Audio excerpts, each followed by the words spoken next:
todo nacimiento vamos a festejar el nacimiento, ¿no? Es un gusto estar contigo acá, Germán, te agradezco no solamente la posibilidad de presentar, de acompañarte en este nacimiento. Ya habías tenido la deferencia de solicitarme el prólogo cuando ni siquiera tenía título en la criatura. Yo recibí el borrador, lo leí de un saque el libro, porque la verdad que está muy bien escrito, es muy ameno, es un relato, como digo yo, de la vida, no de las drogas. Y esta es la primera reflexión que quiero hacer y es profunda. Vamos a dejar de hablar de las drogas, vamos a hablar de la vida,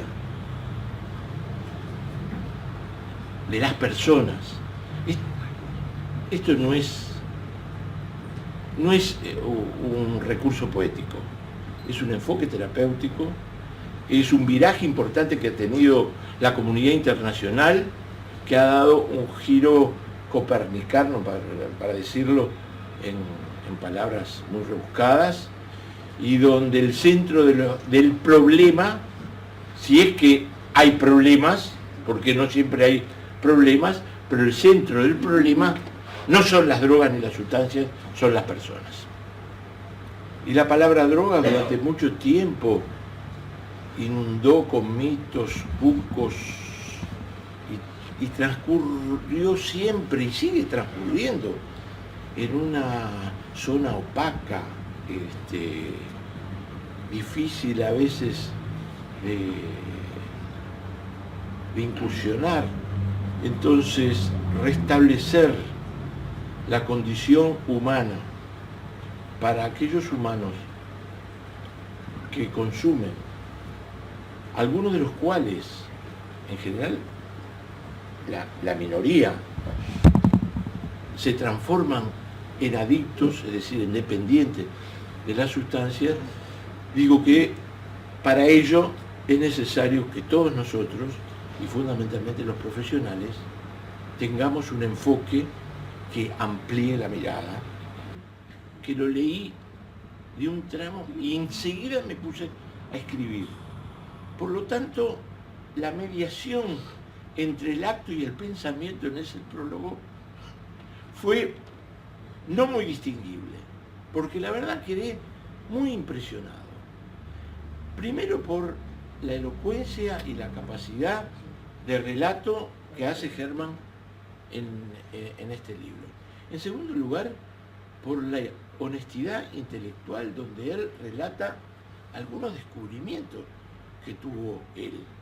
En particular, y yo decía en el prólogo, el descubrimiento, creo que fue en una conferencia que hubo en la Intendencia en el año 2013, cómo es este asunto de los derechos humanos y las drogas. Los técnicos, en general, les gusta mucho encontrar el diagnóstico.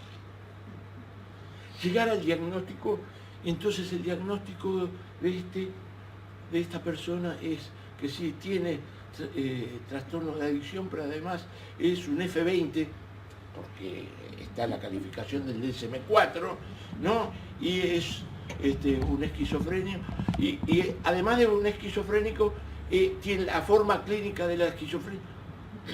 Al único que calma eso es al diagnosticador.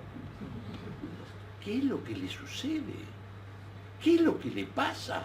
Más allá de que es un adicto, ¿qué es lo que le pasa? ¿Cuál es el sufrimiento? ¿Qué está aportando ese hombre o esa mujer que tiene ese problema? Acompañémoslo, tratemos de meternos en ese sufrimiento. ¿Dónde vive? ¿De qué trabajó? ¿Qué trabaja? ¿Qué trabajaron sus padres? ¿Su madre? ¿De qué trabaja? ¿O qué le gustaría trabajar? Eso es respetar la dignidad humana del que tenemos enfrente, sea paciente o no sea paciente, consuma drogas o no consuma drogas. Pero si viene porque es portador de un sufrimiento, merece el respeto de la dignidad humana, y en caso de que tengamos que tomar decisiones a veces duras, saber que tiene derechos. En el año 2008 libramos una batalla política y diplomática muy importante, por la cual, como se dice ahora, el nuevo relato de los organismos han incorporado la debida adecuación de los instrumentos de derechos humanos a la política de drogas. Porque, insisto, en muchos países, esto que nosotros hablamos a veces de la guerra contra las drogas, hay pena de muerte por ofensas menores en drogas y a veces por consumo. Y lo que ha ocurrido hasta ahora es que, no respetando esos derechos y garantías y declarando la guerra a tutti quanti, lo único que hemos logrado es incrementar la violencia por parte del Estado, y tenemos situaciones como las de México o las de Colombia que no me gustaría tenerlas acá en Uruguay. Esos derechos humanos que en forma tan coloquial Germán nos cuenta sus primeras experiencias de psicólogo en el boliche de su padre. Eso para mí vale todo el libro. Vale todo el libro. Pues yo quiero suponer que en ese boliche, hablando con los parroquianos, escuchando los padecimientos, los sufrimientos de los que se acodan en un mostrador o en una mesa y chupan alcohol, sí, sí. Los seres humanos, los hombres y mujeres, tenemos debilidades, muchas debilidades. Y para saber qué tipo de debilidades hay que escuchar mucho. Y me contaba lo mismo que me cuesta Germán. Yo decía que teníamos que formar una corriente psicológica, que podríamos llamar la corriente bolichera. Yo creo que esta experiencia de Germán es muy significativa, porque une la cotidianidad, une aquello de tener boliche, une la capacidad de escucha, une los sufrimientos que a veces pasan por un lugar que no es el consultorio, ni es la policlínica, y es el boliche, y que rescatan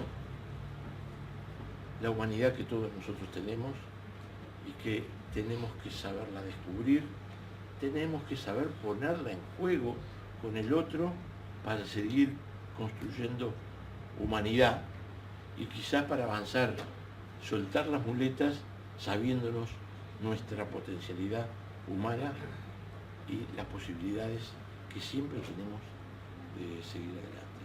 Gracias, Germán, por este libro que valoro muchísimo.